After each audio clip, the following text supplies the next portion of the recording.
ವೀಕ್ಷಕರೇ, ನಾವಿವತ್ತು ಸ್ವರ್ಣಗೌರಿ ಅಮ್ಮನವರ ಒಂದು ದಾಸೋಹದ ಛತ್ರಕ್ಕೆ ಬಂದಿದ್ದೀವಿ. ದಾಸೋಹದ ಛತ್ರದಲ್ಲಿ 1, 2, 3, 4, 5 ದಿನಗಳು ಮಾತ್ರವಲ್ಲ, 365 ದಿನಗಳು ಕೂಡ ಇಲ್ಲಿ ದಾಸೋಹ ಆಗ್ತಕ್ಕಂಥದ್ದು. ಅದರಲ್ಲೂ ಕೂಡ ಈ ಒಂದು ಹಬ್ಬದ ಪ್ರಯುಕ್ತವಾಗಿ ವಿಶೇಷವಾಗಿ ದಾಸೋಹ ಆಗ್ತಕ್ಕಂಥದ್ದು. ಈ ಒಂದು ದಾಸೋಹದ ಬಗ್ಗೆ ನಮ್ಮ ಸರ್, ನಿಮ್ಮ ಹೆಸರು?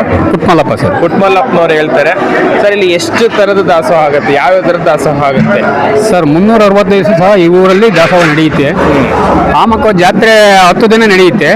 10 ದಿನದಲ್ಲೂ ಡೈಲಿ ಅನ್ನ ಸಾಂಬಾರು ಪಾಯಸ ಪ್ರತಿಯೊಂದು ನಡೆಯುತ್ತೆ. 365 ದಿವಸಲ್ಲೂ ಮಾಡ್ತಾರೆ. ಆಮೇಲೆ ರಾತ್ರಿ 10 ಗಂಟೆ ಏನಂಗಿಲ್ಲ, 12 ಗಂಟೆ ಏನಂಗಿಲ್ಲ, ಯಾವ ಟೈಮ್ ಬೇಕಾದ್ರೂ ಊಟ ಹಾಕ್ತಾರೆ. ಅಂದ್ರೆ ಇಲ್ಲಿಗೆ ತಾಯಿ ದರ್ಶನಕ್ಕೆ ಬಂದವರು ಯಾರು ಕೂಡ ಉಪವಾಸ ಹೋಗಬಾರ್ದು, ಹೋಗಬಾರ್ದು ಅನ್ನೋದು ಇಲ್ಲಿನ ಒಂದು ಸಂಪ್ರದಾಯ.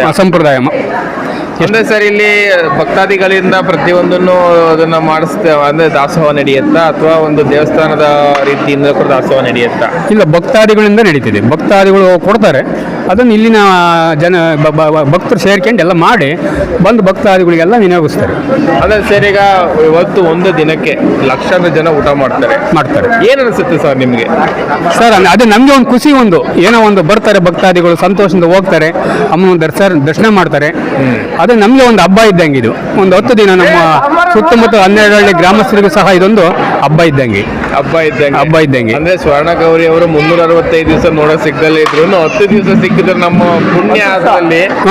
ಪುಣ್ಯದಲ್ಲಿ ಇದೊಂದು ಪುಣ್ಯದ ಕೆಲಸ ಅಂತ ಹೇಳಿ ಅದನ್ನ ಸ್ವಾಗತ ಮಾಡ್ತೀರಾ? ಸ್ವಾಗತ ಮಾಡ್ತೀವಿ ಸರ್, ತುಂಬಾ ಹೃದಯದಿಂದ ಸ್ವಾಗತ ಮಾಡ್ತೀವಿ sir. Okay sir, thank you. ಈಗ ಹೇಳ್ತಕ್ಕಂಥದ್ದು, ಈಗ ಅವರು ಯಾವ ಭಕ್ತಾದಿಗಳು ಬಂದು ಊಟವನ್ನ ಮಾಡ್ಕೊಂಡು ಹೋಗ್ತಾ ಇರ್ತಕ್ಕಂಥ ಸಂದರ್ಭದಲ್ಲಿ ಎಷ್ಟು ಖುಷಿ ಆಗುತ್ತೋ ಅಷ್ಟೇ ನಮಗೆ ಒಂದು ಮನಸ್ಸಿನ ಇಚ್ಛೆಯಿಂದನೂ ಕೂಡ ಆನಂದ ಆಗ್ತಕ್ಕಂಥದ್ದು ಕೂಡ ನಮ್ಮ ಪುಟ್ಟಮಲ್ಲಪ್ಪನವರು ತಿಳಿಸಿದ್ದಾರೆ. ಅವರ ಒಂದು ಮೆಚ್ಚುಗೆ ಇದೇ ರೀತಿ ಆಗ್ತಕ್ಕಂಥದ್ದು ಸಾಗಲಿ ಅಂತಕ್ಕಂಥದ್ದು ನಮ್ಮ ಒಂದು ಆಶಯ.